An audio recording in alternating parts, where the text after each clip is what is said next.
జనసేన బహిష్కృత నేత వినుత శ్రీకాళహస్తి నుంచి.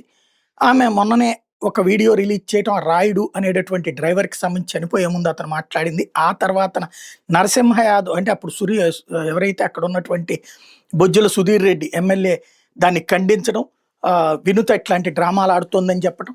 దాని మీదన ఏదైతే ఇటు వినుత నరసింహ యాదవ్ ఎవరైతే తెలుగుదేశం నాయకుడితో ఉన్నటువంటి ఫోన్ సంభాషణ అప్పట్లో రికార్డు చేసిన దాన్ని హైలైట్ చేయడం.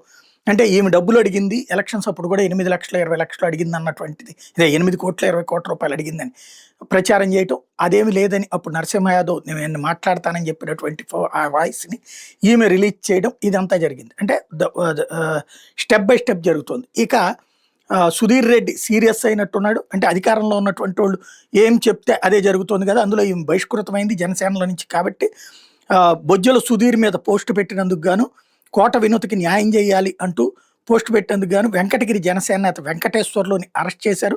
బొజ్జలను సస్పెండ్ చేయాలన్నాడు జనసేన నేత వెంకటేశ్వర్లు. టీడీపీ ఎమ్మెల్యేపై ఎదురు తిరగడంతో అరెస్ట్ చేశారంటూ వైసీపీ మీడియా ప్రొజెక్ట్ చేస్తుంది. అతను వేరే ఏ కేసులో అరెస్ట్ చేశారన్నది అయితే బయట చెప్పట్లేదు.